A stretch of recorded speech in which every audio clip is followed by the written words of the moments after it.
এক টিএসআর জওয়ানের সাথে ব্যক্তিগত রেষারেষিতে জখম এক যুবক, তার নাম রাজেশ দাস। ঘটনা চরিলামের গৌতম কলোনি এলাকায় উত্তেজনা বিরাজ করছে। ব্যক্তিগত রেষারেষি উত্তেজনা ছড়ালো সোমবার রাতে চরিলাম বিধানসভা কেন্দ্রের গৌতম কলোনি এলাকায়। অভিযোগ, টিএসআর এর মতো একটি সুশৃঙ্খল বাহিনীর এক জওয়ানের উপর প্রাণঘাতী আক্রমণ করতে গিয়ে উল্টো গুরুতর জখম এসসি মোর্চার মণ্ডল সভাপতি রাজেশ দাস। চরিলাম বিধানসভা এলাকায় নিজের এক ছত্র রাজ কায়েম করতে বরাবরই নিরীহ সাধারণ মানুষের উপর একের পর এক আক্রমণের ঘটনায় রীতিমতো অতিষ্ঠ সাধারণ জনগণ। এই অভিযোগ কান পাতলেই শোনা যায়। সোমবার রাতে চরিলাম বিধানসভা কেন্দ্রের গৌতম কলোনি এলাকায় যেহেতু আক্রমণ করতে গিয়ে উল্টো আহত হয়ে গেছে এসসি মোর্চার মণ্ডল সভাপতি, ফলে পরিস্থিতি মুহূর্তের মধ্যেই উত্তপ্ত হয়ে ওঠে। একটা সময় দলীয় সমর্থকরা টিএসআর জওয়ান কর্ণজিৎ সরকারের উপর মারতে উদ্যত হলে কোনো রকমে প্রাণ বাঁচিয়ে দৌড়ে এসে পুলিশের শরণাপন্ন হয়। ফলে গোটা এলাকায় পরিস্থিতি নিয়ন্ত্রণে রাখতে পুলিশও কর্ণজিৎকে গতকাল থানায় আটকে রাখে। তবে এই ঘটনায় আহত রাজেশ দাসের অভিযোগ, তার উপর বিনা প্ররোচনায় আক্রমণ চালিয়েছে টিএসআর জওয়ান কর্ণজিৎ সরকার। বিকাল 4:30টার সময় আমি পুরোমাচুর বাজারের দোকানের সামনে এসে আমার নিজের দোকান আছে।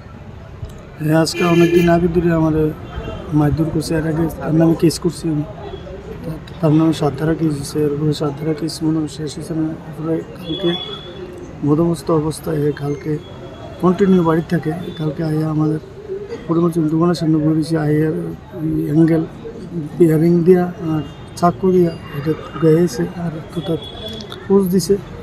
নাম কি? কর্ণজিৎ সরকার আর রবীন্দ্র সরকার। কি করে ও? টিএসআর চাকরি করে। অন্যদিকে টিএসআর জওয়ান কর্ণজিৎ সরকারের স্ত্রী জানান, অনেকদিন ধরেই তাদের পরিবারের সঙ্গে বাদাবাদি করছে নেতা রাজেশ। আগেও এমন মারামারি করতে গিয়ে থানায় একে অপরের বিরুদ্ধে অভিযোগ করেছেন। তো বাড়িতে আইসে দিন ব্লাড দিয়ে বাড়িতে আইসে আসে পরে সমনে কালকে একজন মারা গেছে, ইহানো গেছে একটু ইয়ে করছে। এরপর দেহার দুজনের হাতাফাই হয়েছে, পান খাইতে গেছে দোকানে, গ্যাসের হাতাফাই হয়েছে। হেও মারছে, হে গলার টিপ দিয়ে এমনি ধরে রাখছে। এরপর দিয়ে আমার কাকা শ্বশুরে আর আমার একজন ভাসুর আছে, তাই নিয়ে গিয়ে ছুটাইছে। এটা হাতাফাইয়ের মধ্যে নিজে জীবন বাজাইতে স্যার সকলেই হাত পা মারে বাবা কোনো কিছু দিয়ে দিতে ইয়ে করবো। হেরে কিতা দেয়া কেমনে কিতা হয়েছে হের মাথা আমরা কইতাম পারি না। আর হে স্যার 2 দিন পরে আইলে বাড়িতে আইলে আমরা তারা ওই হে গালিগালাজ করবো। রাজেশ দাস যে মন্ডলের চিরিও হ্যাঁ, তো গালিগালাজ করে। ওই সমনিত গেলে টিটকারি দেয়। ওই হেরে ওই কয়েকদিন আগে কইছে আগুন দিয়ে ফুটা লাগবো আমার হাজবেন্ডের। কর্ণজিৎ সরকার কি করে? অভিযোগ, কিছুদিন আগেও নাকি টিএসআর জওয়ান কর্ণজিৎ সরকারের বৃদ্ধা মাকে বাইক দিয়ে ধাক্কা দেয় নেতা রাজেশ। তারপর নাকি সে পিছু ফিরে একবারও তাকায়নি। বলতে গেলে রাজেশের বিরুদ্ধে চরিলাম দিয়ে অভিযোগের শেষ নেই।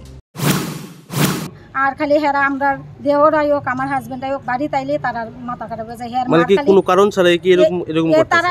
তারা বাড়ি তাইলে তারার এই সমস্যা। আর খালি হের মা খালি গালিগালাজ করব, আমরা তারা চাকরি খাইয়া দিব, আমরা তারার এমন করব হেমন করব, এই নানান রকমের। আর হের লেগে সুমনি যেমন জানা ওই দিনও আমার শাশুড়ি ডাউনটা দিয়ে উঠতেছে, হে বাইক দিয়ে বাড়ি দিয়ে ফেলাই দিয়ে গেছে। এরপর দেখি আরেক বাড়িতে গিয়া জল টল দিয়ে আসে। এরপর দেখি গেছে হেরা একবারও জিগাইছে না। ওই দিনও হের বাবা এই সমনির মধ্যে এই নানান তান কথা কয়ে আসলে এই গালিগালাজ করছে। তাহলে আমরা কিতা করতাম, তারা আমরা কি অন্যায় করছি? আপনার স্বামী এখন কই আছে? আমার স্বামী এখন কালকে তারা ফিডাফিডির পরে আমরা ডাক্তার কেস দিয়েছি, ডাক্তার দেখতাম গেছে পরে এরা থানাতে রাখছে।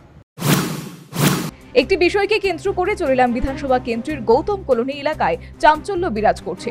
পুলিশ সংশ্লিষ্ট ঘটনায় তীক্ষ্ণ নজর রেখে চলেছে। Bureau report, news vanguard.